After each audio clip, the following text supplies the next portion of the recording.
Hello అండి, welcome back to Venus kitchen. ఈరోజు వీడియోలో అటుకులతోటి జంతికలను ఎలా ప్రిపేర్ చేసుకోవాలో చూద్దామండి. మొదటిసారి జంతికలు చేస్తున్న వారైనా సరే ఏ ఇబ్బంది లేకుండా ఈజీగా ఎలా ప్రిపేర్ చేసుకోవాలో చూపించిపోతున్నాను. చాలా క్రిస్పీగా టేస్టీగా ఉంటాయండి. 15 రోజుల పైనే నిలవ కూడా ఉంటాయి. వీడియోని ఎక్కడ స్కిప్ చేయకుండా చివరి వరకు చూసి మీరు కూడా తప్పకుండా ట్రై చేయండి. రెసిపీ కనుక నచ్చినట్లయితే ఒక లైక్ చేసి ఛానల్ని కూడా సబ్స్క్రైబ్ చేసుకోండి. అటుకులతోటి ఈ జంతికలను ప్రిపేర్ చేయడం కోసం ముందుగా స్టవ్ మీద కడాయిని పెట్టుకుని అందులోకి 1 కప్పు వరకు అటుకులను వేసుకోవాలి. నేను థిక్ పోహాతో ప్రిపేర్ చేస్తున్నానండి. మీరు పల్చటి అటుకులతో అయినా సరే చేసుకోవచ్చు. ఇలా 1 కప్పు వరకు అటుకులను కడాయిలో వేసుకోవాలి. ఏ కప్పుతో అయితే అటుకులను తీసుకున్నామో అదే కప్పుతో 1/2 కప్పు వరకు పుట్నాల పప్పును వేసుకోవాలి. ఇప్పుడు మంటను లో ఫ్లేమ్లో పెట్టుకుని వీటిని నిదానంగా ఫ్రై చేసుకోవాలి. ఇవి ఏమాత్రం మాడిపోయినా జంతికల రుచి మారిపోతుందండి. కనుక వీటిని జాగ్రత్తగా రంగు మారకుండా ఫ్రై చేసుకోవాలి.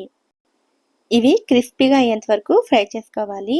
1 లేదా 2 నిమిషాల పాటు లో ఫ్లేమ్లో పెట్టుకుని ఫ్రై చేసుకుంటే అటుకులు ఇలా వీడియోలో చూపిస్తున్నట్లుగా క్రిస్పీగా అవుతాయి.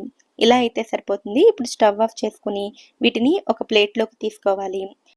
ప్లేట్లోకి తీసుకున్న తర్వాత వీటిని కొంచెం పల్చగా స్ప్రెడ్ చేసినట్లయితే తొందరగా చల్లారుతాయి. పూర్తిగా చల్లారిపోయిన తర్వాత మాత్రమే వీటిని మిక్సీ జార్లో వేసుకుని మెత్తగా గ్రైండ్ చేసుకోవాలి. అటుకులు కాబట్టి మరీ మెత్తగా అయితే గ్రైండ్ అవ్వదండి. అక్కడక్కడ కొంచెం బరకదనం అనేది కనిపిస్తుంది. అందుకని ఈ పిండిని జల్లించి తీసుకోవాలి. అందుకోసం వెడల్పుగా ఉండే ప్లేట్ని కానీ బౌల్ని కానీ పెట్టుకుని అందులోకి జల్లెడని పెట్టుకుని గ్రైండ్ చేసిన పిండిని వేసుకుని జల్లించుకోవాలి. ఒకసారి జల్లించుకున్న తర్వాత మిగిలిన పిండిని బట్టి మీరు మళ్ళీ తిరిగి గ్రైండ్ చేసుకోవచ్చు. ఇలా కొంచెం రవ్వ ఎక్కువగా ఉందనుకోండి, మళ్ళీ ఒకసారి గ్రైండ్ చేసి తీసుకోండి. తక్కువగా ఉంటే పక్కకి తీసేసుకోండి. ఇప్పుడు రెండోసారి గ్రైండ్ చేసిన తర్వాత ఇలా కొద్దిగా రవ్వ అనేది ఉందండి. ఈ రవ్వని పక్కకు తీసేసుకుంటున్నాను. ఇలా జల్లించుకున్న ఈ పిండిలోకి మళ్ళీ పిండి జల్లెడని పెట్టుకుని 1.5 కప్పు వరకు బియ్యం పిండిని వేసుకోవాలి. ఏ కప్పుతో అయితే అటుకులను తీసుకున్నామో అదే కప్పుతో 1.5 కప్పు వరకు బియ్యం పిండిని వేసుకోవాలి. ఇది మార్కెట్ నుంచి తీసుకొచ్చిన పొడి బియ్యం పిండేనండి. బియ్యం పిండిని కూడా జల్లించేసుకున్న తర్వాత వచ్చిన ఈ కొద్దిగా రవ్వను కూడా పక్కకి తీసేస్తున్నానండి. ఇప్పుడు జల్లించుకున్న ఈ 2 పిండిల్ని కూడా బాగా కలుపుకోవాలి. ఇలా కలుపుకున్న తర్వాత ఇందులోకి రుచికి సరిపడా ఉప్పును వేసుకోవాలి. నేనైతే 1 టీ స్పూన్ ఉప్పు వేసానండి.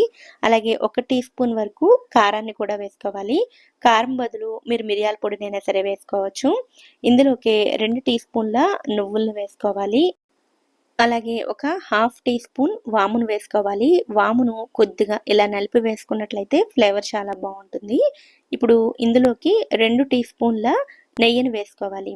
నెయ్యి అయినా వేసుకోవచ్చు, లేదంటే నూనె అయినా వేసుకోవచ్చు అండి. నూనెను వేసుకుంటున్నట్లయితే ఒక్కసారి వేడి చేసి వేసుకోండి. ఇప్పుడు వీటన్నిటిని బాగా కలిసేటట్లుగా కలుపుకోవాలి. ఇలా పిండి అంతటిని బాగా కలుపుకున్న తర్వాత పిండిని ఒకసారి ముద్ద చేసి చూడండి. ఇలా ముద్దగా అవ్వాలి. పొడి చేస్తే పొడిలా అయిపోవాలి. ఇలా కలుపుకున్న తర్వాత ఇందులోకి కొద్దిగా నీళ్ళు వేసుకుంటూ పిండిని కలుపుకోవాలి. నార్మల్ వాటర్తోనే కలుపుకోవచ్చండి, వేడి నీళ్ళు అవసరం లేదు. ఈ పిండిలో అటుకులను గ్రైండ్ చేసి వేసుకున్నాం కదండి, అటుకులు తడిని ఎక్కువగానే పీలుస్తాయి. కనుక నీళ్లు ఎక్కువగా పడతాయి. పిండిని మాత్రం సాఫ్ట్గా కలుపుకోవాలి. టైం గడిచే కొద్దీ అటుకులు తడిని పీల్చుకుని పిండి గట్టిపడే అవకాశం ఉంటుంది. కనుక ముందే పిండిని సాఫ్ట్గా కలుపుకోండి. పిండిని సాఫ్ట్గా కలుపుకోవడానికి నాకైతే 2 కప్పులు నీళ్లు తీసుకుంటే ఇలా 1/2 కప్పు నీళ్ళు అయితే మిగిలాయండి. 1.75 కప్పు వరకు నీళ్లు పడతాయి. ఇప్పుడు జంతికల మిషన్లోకి ఇలా 3 స్టార్స్ ఉండే ప్లేట్ని వేసుకోవాలి. సింగిల్ స్టార్ ఉండేది కూడా వేసుకోవచ్చండి. అయితే ఇలా 3 స్టార్స్ ఉన్నది వేసుకున్నట్లయితే పిండి ఎక్కువగా ఆయిల్లోకి డ్రాప్ అయ్యి రెసిపీ తొందరగా అవుతుంది. ఇలా స్టార్ ప్లేట్ మాత్రమే కాకుండా వేరే ఏ జంతికల ప్లేట్ అయినా వేసుకుని ఈ పిండితోటి ప్రిపేర్ చేసుకోవచ్చు. జంతికల గొట్టానికి పిండి అంటుకోకుండా ఉండడం కోసం ఆయిల్ని అప్లై చేసుకుని రెడీ చేసుకున్న పిండిని కొద్దిగా తీసుకుని సిలిండ్రికల్ షేప్లోకి చేసుకుని ఆయిల్ రాసుకున్న జంతికల మిషన్లోకి పిండిని పెట్టుకుని కొద్దిగా గ్యాప్ ఇచ్చి పెట్టుకుని ఇలా జంతికల మిషన్ని రెడీ చేసుకుని ఉంచుకోవాలి. ఇప్పుడు జంతికల్ని ప్రిపేర్ చేయడం కోసం స్టవ్ మీద కడాయిలో డీప్ ఫ్రైకి సరిపడా ఆయిల్ని వేడి చేసుకోవాలి. మొదటిసారి జంతికలు చేస్తున్న వారైతే ఆయిల్ హీట్ని అవాయిడ్ చేయడం కోసం ఈ ప్రాసెస్లో చేసుకోండి. ఒక ప్లేట్ని తీసుకుని ప్లేట్కి కొద్దిగా ఆయిల్ని అప్లై చేసుకుని జంతికల మిషన్ తోటి జంతికలను ఇలా ప్లేట్లోనే ఒత్తుకోండి. తీసుకున్న ఆయిల్ క్వాంటిటీని బట్టి ఒక ప్లేట్‌కి సరిపడా పిండిని ఇలా ఒత్తుకొని ఉంచుకోండి. నూనె బాగా వేడైన తర్వాత ఈ ఒత్తుకున్న పిండిని డైరెక్ట్‌గా ఆయిల్‌లో వేసుకొని ఫ్రై చేసుకోవచ్చు.